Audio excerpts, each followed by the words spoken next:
Thank you for introduction. Hello, I am Dr. Higa from Kyushu University, Japan. And today, I will talk about the intergranular fracture induced by hydrogen in aluminum zinc magnesium alloy. In this alloy, transgranular fracture and intergranular fracture occur when hydrogen enrichment occur. In case of transgranular fracture, it was revealed that the interfacial debonding of precipitate occur inside grain when the hydrogen concentration becomes this value, and it is the origin of transgranular fracture. Moreover, it was also calculated that the grain boundary debonding occur when the hydrogen concentration of grain boundary becomes this value. However, the hydrogen concentration in grain boundary is much lower than this debonding criteria, so unrealistic accumulation is necessary for grain boundary debonding. So the mechanism of intergranular fracture is unclear. So here, it is expected that the interfacial debonding of grain boundary precipitate is the origin of intergranular fracture. And it is considered that the interfacial debonding behavior of grain boundary precipitates is largely affected by heterogeneous deformation in polycrystalline metal. This is the distribution of hydrostatic stress in polycrystalline metal calculated by simulation. In polycrystalline metal, stress localization occurs at grain boundary due to the mismatch of deformation of each grains, and the hydrogen accumulation occurs due to the change of hydrogen concentration and the stress. So there is a possibility that the condition for intergranular fracture can be revealed based on the local stress and hydrogen concentration in polycrystalline metal.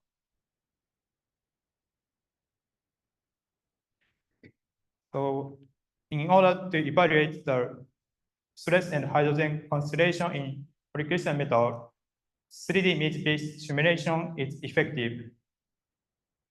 By using X-ray imaging techniques, the grain structure can be obtained, and based on this image, the directly simulation model was constructed and simulation can be performed. By this, we can simulate the stress and hydrogen concentration with high accuracy. And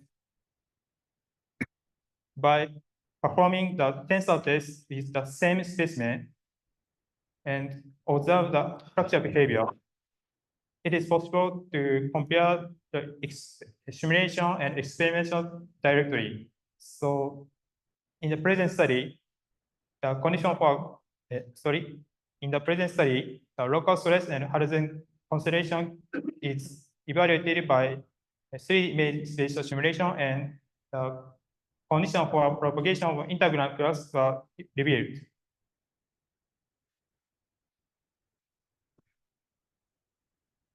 In the present study, high zinc, aluminum zinc, magnesium alloy was used, and special preparation process of specimen were performed in order to match the simulation with experiment. In the simulation, the model with Crakcs were used, and the tensor without crack propagation for high accuracy simulation. So in order to prepare the specimen with the condition the same as the simulation, before tensor test, after thermal treatment, tensor load was applied to the specimen and make crack initiate, and the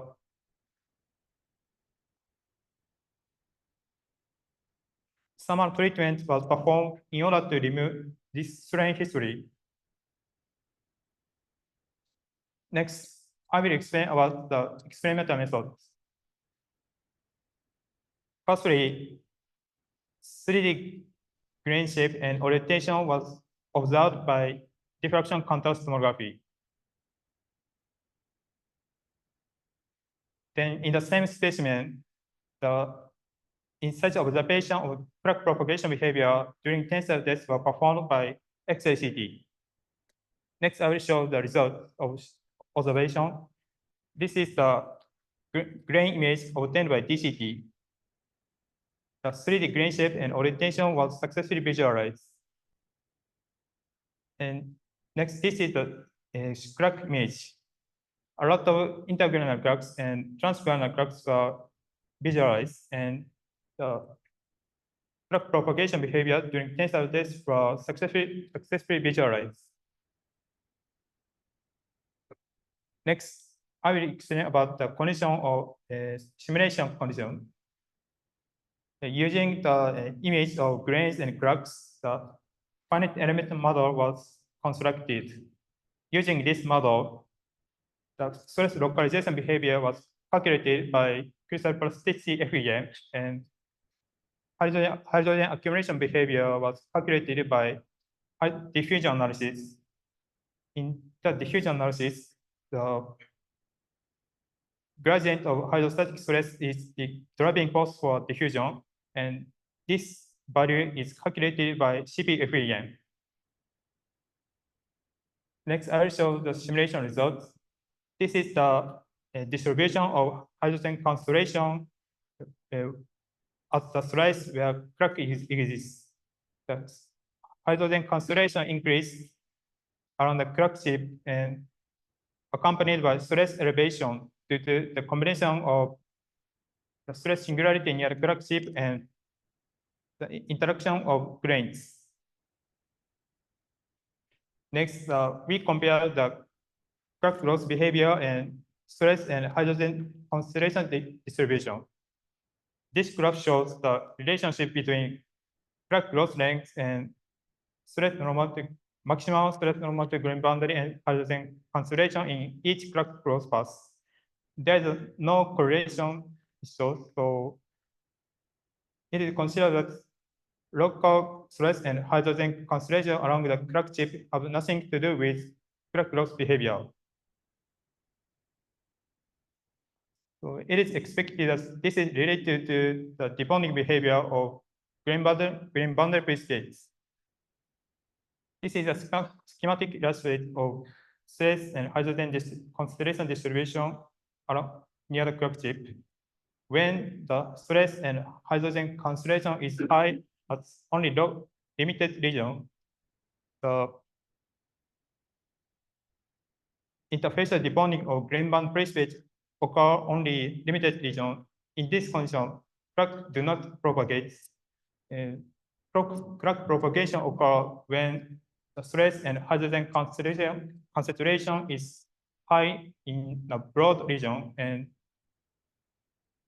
interfacial debonding of multiple grain boundary pre-states occur when crack grows. So I think the stress and hydrogen concentration in a particular region is important. Here, this region was named as characteristic volume. And the characteristic volume is set as semi-ellipsoid and size was A1 and A2. The size A1, A2 is unclear, so we search for the A1 and A2 when the correlation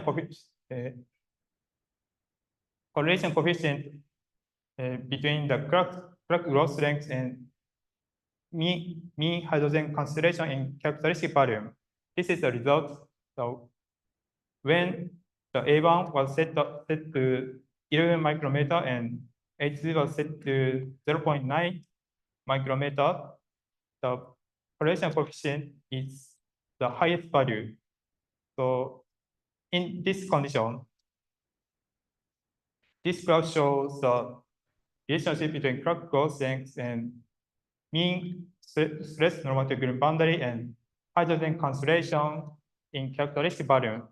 It's a very high correlation, so it is considered that the stress and hydrogen concentration in characteristic volume dominate the Crakcs growth behavior, and intergranular fracture can be understood in terms of multiple debonding behavior of multiple green body bases. So it is conclusion. The condition for propagation of intergranular Crakcs are evaluated via 3D image-based simulation.